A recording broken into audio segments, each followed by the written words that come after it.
1402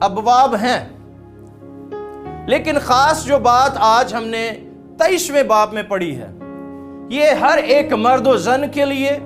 انسانی زندگی کے لیے آج ضرورت بن چکی ہے، اور اس کی بڑی اشد ضرورت ہے۔ خاص میں مسیحوں سے مخاطب ہوں، اور ان مسیحوں سے جو مسیحت میں تو ہے لیکن اس طرح عبادت نہیں کرتے، کیونکہ خدا کا کلام جب موسیٰ کی معرفت نازل ہوا یا موسیٰ کی معرفت تحریر ہوا خدا کا کلام، تو خدا نے 23ویں باب کی 25ویں آیت میں موسیٰ سے فرمایا کہ تو میری قوم سے کہہ، یعنی کہ خدا یہاں پر دو چیزیں کہہ رہا ہے، ایک تو خدا وعدہ بھی کر رہا ہے اور ایک ہدایت بھی کر رہا ہے، وعدے کے ساتھ ہدایت بھی ہے۔ اگر ہم اسے 20 آیات سے پڑھنا شروع کریں تو وہاں پر کچھ ہدایت کی گئی ہے کہ تو خداوند کا فرشتہ جو ہے وہ آگے آگے چلے گا، ان کی نگہبانی کرے گا، اس جگہ پہنچا دے گا جس میں جو خدا نے تیار کی ہے، یعنی کہ خدا نے ان سے کہا بنی اسرائیل قوم سے کہ تو ہوشیار رہنا اور اس بات کو ماننا، لیکن اسے ناراض نہ کرنا۔ لیکن اسے پڑھتے پڑھتے جب آگے چلتے ہیں 23ویں آیت میں آتے ہیں، 25ویں آیت میں آتے ہیں، تو یہاں پر ایک بڑی خاص بات ہے۔ یہاں پر جو ہدایت ہے وہ ہدایت یہ ہے کہ تو خداوند اپنے خدا کی عبادت کرنا، تب وہ کیا کرے گا؟ وعدہ کیا ہے؟ تب وہ تیری روٹی اور پانی پر برکت دے گا، اور اس کے ساتھ ہی کیا ہے کہ نہ تو تیرے ملک میں کسی کے اسقاط ہوگا اور نہ کوئی بانجھ رہے گی، اور میں تیری عمر جو ہے وہ پوری کروں گا۔ یہاں پر عبادت کرنے والوں کے لیے بڑا ایک خاص وعدہ ہے، اور خدا یہ جانتا تھا کہ بنی اسرائیل قوم جو ہے وہ بہت سے بتوں میں سے، یعنی کہ غیر معبودوں میں سے نکل کر آئی ہے۔ کہیں ایسا نہ ہو کہ وہ ایسے ہی کہیں کسی غیر معبود کی عبادت نہ کرے اپنے زندہ خدا کو چھوڑ کر، جو انہیں ملک مصر سے جو ہے نکال لایا ہے۔ خدا اس بات کو جانتا تھا، کیونکہ بنی اسرائیل قوم بارہا بار خدا کی نافرمانی کرتی رہی، خدا کی حکم عدولی کرتی رہی، خدا کے ساتھ خدا جو ان کی حفاظت کرتا، خدا جو ان کی مدد کرتا، وہ اس سے اکتا جاتے۔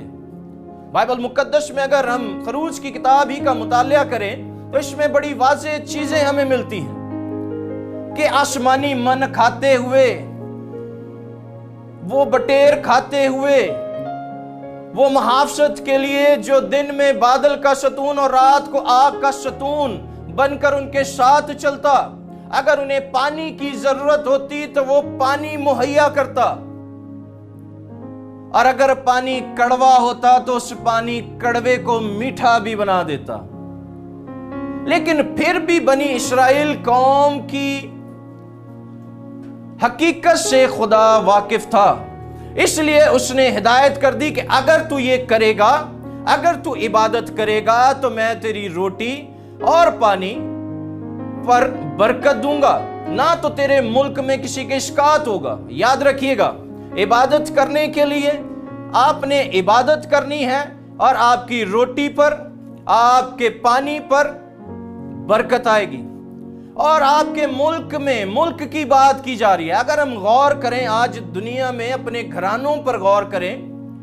اپنے عزیزوں پر، خاندانوں میں غور کریں، تو اسقاط کا لفظ جو ہے، یعنی کہ حمل گر جانے کا لفظ، اس کا مطلب اسقاط کا ہے، وہ آج ہم دیکھ رہے ہیں کہ اپنے ارد گرد ہی بہت سارے معاملات اس طرح کے ہو رہے ہیں، اسقاط ہو رہے ہیں، حمل گر رہے ہیں۔ پھر یہاں پر ایک بات سوچنے کے لیے آتی ہے کہ اگر یہ سب کچھ ہو رہا ہے تو اس کا مطلب ہے ہم بھی عبادت نہیں کر رہے، ہم عبادت نہیں کر رہے، ہم عبادت نہیں کر رہے کہ ہماری اگر روٹی پر برکت نہیں ہے، ہمارے پانی پر برکت نہیں ہے، اگر ہمارے ملک میں اسقاط ہے، اگر کوئی بانجھ ہے، تو ہم عبادت نہیں کر رہے۔ یاد رکھیے گا اس بات کو۔ اور اگر عمر پوری نہیں ہو رہی، آج اگر آپ دنیا میں دیکھیں تو کیا ہو رہا ہے، عمر سے پہلے جو ہے وہ نوجوان بیٹے بیٹیاں جو ہیں وہ عمر سے پہلے جو ہے وہ اس دنیا سے کوچ کر کے جا رہے ہیں۔ عمر پوری کے تعلق سے اگر ایک بات بائبل مقدس میں دیکھیں تو بائبل مقدس میں لکھا کہ خدا نے انسان کی حدوں کو مقرر کر دیا ہے، خدا نے انسان کی حدوں کو مقرر کیا ہے، اور بائبل مقدس میں ایک مقدس کی عمر کا ذکر 70 قوتوں تو 80 برس۔ اور اس کے ساتھ ساتھ ایک اور بات، اگر ہم خدا کے 10 احکام میں سے ایک حکم کو دیکھیں کہ اس میں 80 سے بھی ابو کی اوور ٹائم یا کہہ لیں یا دیگر بڑھوتی کہہ لیں، عمر کی درازی کہہ لیں، وہ ایک حکم کے ساتھ ہے، وہ ہے باپ اور ماں کی عزت کرنے کی۔ لیکن ہم عمر کی پوری کی بات کر رہے ہیں کہ عمر پوری کرے گا خدا، نہ تو ہماری روٹی پر برکت آ رہی ہے، نہ پانی پر برکت آ رہی ہے، نہ ہی ہمارے ملک میں اسقاط ہو رہے ہیں، اور بانجھ بھی ہمارے ارد گرد ہیں۔ ہم نے کبھی ان پر نظر نہیں دوہرائی، یعنی کہ ان پر کبھی نظر نہیں کی۔ اگر آپ ان پر حقیقی طور پر نظر کریں تو آپ کو اپنے آپ پر غور کرنا پڑے گا، اور آپ پر خود پر غور ہوگا کہ آپ عبادت نہیں کر رہے، اس وجہ سے یہ اسقاط ہو رہے ہیں۔ آپ عبادت نہیں کر رہے، اس وجہ سے یہ بانجھ ہے۔ آپ عبادت نہیں کر رہے، اس لیے جو ہے عمر پوری نہیں ہو رہی۔ آپ عبادت نہیں کر رہے، اس لیے جو ہے روٹی اور پانی پر برکت نہیں ہے۔ اور آج سب سے زیادہ اس دنیا میں یہی معاملہ ہے کہ لوگ جو ہیں وہ روٹی کی وجہ سے خودکشی کر رہے ہیں، یہاں تک کہ وہ اپنے پورے گھرانوں کو جو ہے، اپنے بچوں کو، اپنی شوہر ہے تو وہ اپنی بیوی کو، اپنے بچوں کو، اور بذات خود بھی جو ہے وہ زہر دے دیتا ہے کہ ہماری روٹی پوری نہیں ہو رہی، روٹی پر برکت نہیں ہے، روٹی ہے ہی نہیں ہے ہمارے پاس۔ اور یہ ساری وجہ عبادت نہ کرنا ہے۔ ایک سوال میں آپ سے کرنا چاہتا ہوں، جتنے مجھے دیکھ رہے ہیں، جتنے مجھے سن رہے ہیں، میں آپ سے ایک سوال کرنا چاہتا ہوں، اور مجھے اس بات کا اندازہ بھی ہے کہ 50% لوگ جو ہیں وہ اس سوال کو سن کر سوچنے لگ جائیں گے، کیونکہ عبادت کا مطلب ہے بندگی کرنا، اور اسی کا ایک مطلب ہے سجدہ کرنا۔ سوال یہ ہے کہ آپ میں سے کتنے لوگ ہیں جنہیں یاد ہو کہ آخری دفعہ انہوں نے کب سجدہ کیا تھا؟ یہ سوال آپ سب کے لیے ہے،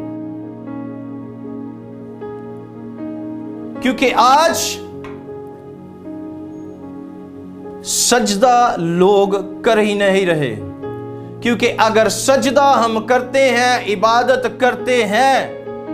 تو سجدہ ضرور ہے۔ اگر سجدہ اپنے زندہ خدا کو کرتے ہیں تو اس کا مطلب ہے ہم اپنے آپ کو پست کرتے ہیں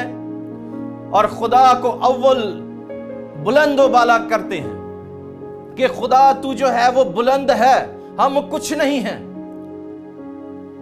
اور یہ سوال جو ہے یہ آپ کی زندگیوں میں ہوگا، اور اگر آپ کو یاد آئے کہ آپ نے آخری اس وقت میں سجدہ کیا ہے، تو جب یہ آواز آپ تک پہنچے تو سجدے میں جھک جائیے گا، اپنے زندہ خدا کو سجدہ کیجیے گا، کیونکہ وہ زندہ خدا ہے، اور سجدہ جو ہے اسی کو واجب ہے، اور سجدہ جو ہے عبادت کا حصہ ہے، اور وہ بھی عبادت ہے۔ ہمیں کسی اور کو سجدہ کرنا پڑے تو ہم کرتے ہیں، لیکن جہاں بات آئے خدا کو سجدہ کرنے کی تو وہاں کہا جاتا ہے ہمارے جوڑوں میں درد ہے، وہاں ہمارے گھٹنوں میں درد ہے، یا ہم سے سجدہ نہیں ہوتا۔ لیکن میں ایمان رکھتا ہوں، اور یہ ایمان کے ساتھ یہ بات کہتا ہوں کہ اگر آپ ایمان کے ساتھ اپنے خدا کو، زندہ خدا کو سجدہ کریں گے تو آپ کی ہر ایک بیماری دور ہو جائے گی، کیونکہ کلام فرماتا ہے جو ہم نے پڑھا ہے کہ اور تم خداوند اپنے خدا کی عبادت کرنا، بیماری بھی آپ کے اندر سے دور ہو جائے گی۔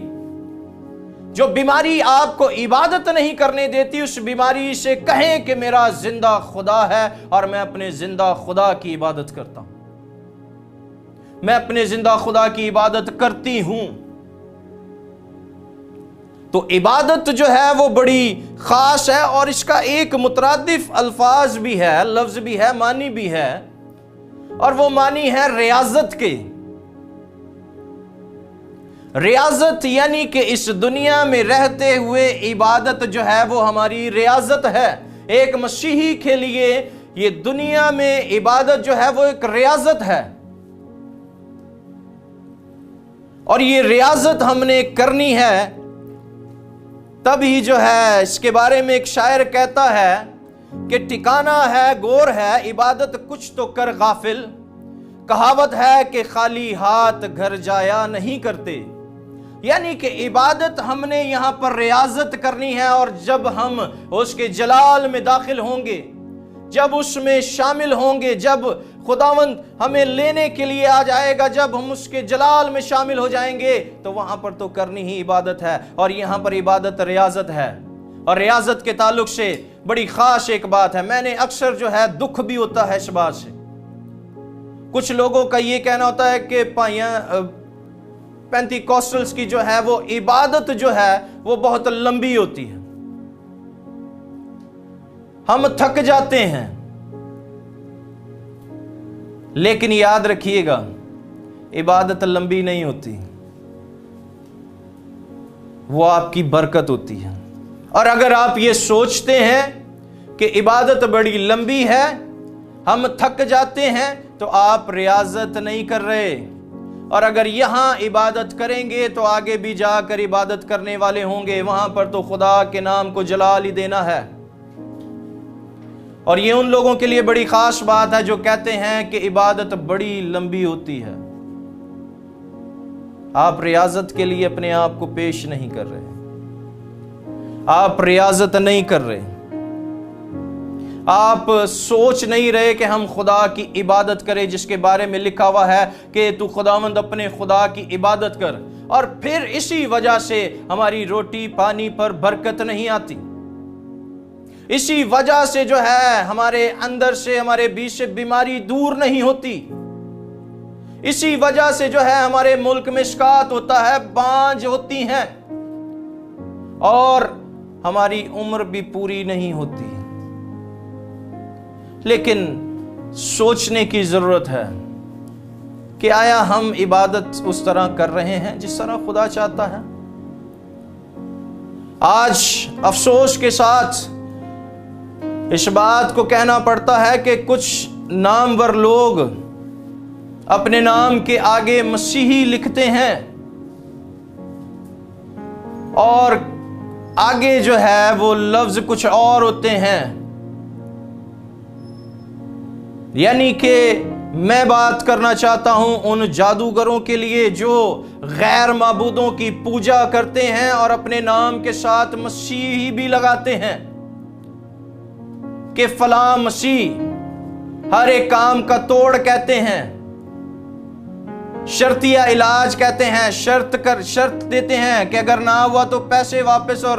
بابا جی جو ہیں وہ یہ کام کرنا چھوڑ دیں گے۔ جب ان کو اتنا اعتماد ہے کہ وہ ان کی پوجا کر رہے ہیں، ان کی بندگی کر رہے ہیں، انہیں سجدہ کر رہے ہیں، تو ہم اپنے زندہ خدا پر کیوں اعتماد نہیں کر سکتے؟ ہم اس زندہ خدا کی عبادت کیوں نہیں کر سکتے؟ اس کے بارے میں تو وعدہ کیا گیا ہے، اور اسی کے ساتھ جو ہے عبادت کرنی ہے اپنے زندہ خدا کی، اور خدا ہم سے ایک عبادت کی توقع کرتا ہے، ایک بڑی خاص عبادت کی، جس کے بارے میں پولس رسول ہمیں رومیو کے خط میں اس کے 12ویں باب میں فرماتے ہیں۔ رومیو کے نام پولس رسول کا خط اور اس کا 12واں باب، اس میں لکھا ہوا ہے، پولس رسول کہتے ہیں کہ پس اے بھائیو، میں خدا کی رحمتیں یاد دلا کر تم سے التماس کرتا ہوں۔ آج میں بھی خدا ان کا خادم ہوتے ہوئے آپ تمام سے التماس کرتا ہوں، ہاتھ جوڑتا ہوں، منتیں کرتا ہوں،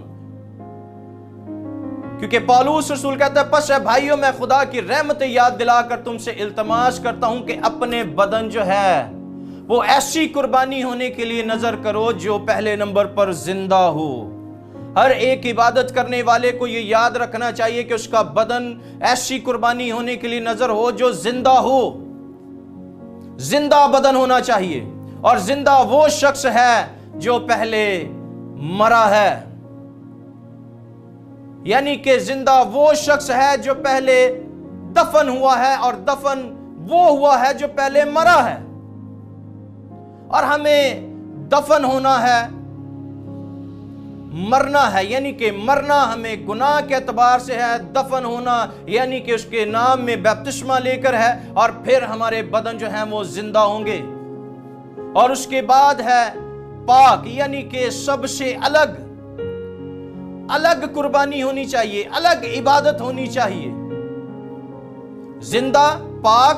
اور خدا کو پسندیدہ، یعنی کہ خدا کو خوش کرنے والی عبادت ہونی چاہیے۔ تب ہی یہ کیا ہوگی؟ خدا کی نظر میں مقبول ہوگی، اور یہ ہماری معقول عبادت ہوگی۔ ہر ایک عبادت کرنے والے کی عبادت معقول تبھی ہوگی، تب وہ زندہ، پاک اور خدا کو پسندیدہ ہوگا۔ تب عبادت آپ کی معقول ہوگی، اور آپ کے روٹی پانی پر آپ کے بیچ سے بیماری دور ہوگی، روٹی پانی پر برکت آئے گی، بیچ سے بیماری دور ہوگی، اور نہ ہی آپ کے کوئی شکایت ہوگا، آپ کے ملک میں نہ کوئی بانجھ رہے گی، اور خدا جو ہے آپ کی عمر جو ہے وہ پوری کرے گا۔ عبادت کرنے والوں کو ضروری ہے کہ ان کا بدن جو ہے وہ پاک ہو، ان کا بدن جو ہے وہ پاک ہو، ان کا بدن جو ہے وہ زندہ ہو، ان کا بدن جو ہے خدا کو پسندیدہ ہو۔ یہ آپ کی معقول عبادت ہوگی۔ شاعر نے بڑی خوبصورتی سے ایک اور شعر کہتا ہے کہ عبادت کرن دے نال گل بن دیے، کسے دی اج بن دیے، کسے دی کل بن دیے۔ سو خداوند اس کلام کے وسیلہ سے آپ تمام کو برکت دے۔ آئیں چند لمحوں کے لیے اپنی آنکھوں کو بند کریں گے اور اس کلام کو اپنے دل میں لے لیں گے۔ اے قدوس قادر مطلق خداوند آسمانی باپ، تیرا کلام عبادت کے تعلق سے آج کہ تجھ زندہ خدا کی عبادت کریں۔ اے خداوند آسمانی باپ، تیرا کلام جو سننے والے ہیں، دیکھنے والے ہیں، ان کی زندگیوں میں رچ جائے، ان کی زندگیوں میں بس جائے، تاکہ میرے خداوندوں کے خدا وہ تیری حقیقی عبادت کرنے والے ہوں۔ اے قادر مطلق خدا، تو چھو اپنی بڑی قدرت، اپنے جلال کو جاری فرما۔ یہ سب کچھ تیرے پاک اور مقدس نام کے وسیلہ سے مانگ لیتے ہیں، آمین۔ پریز دی لارڈ۔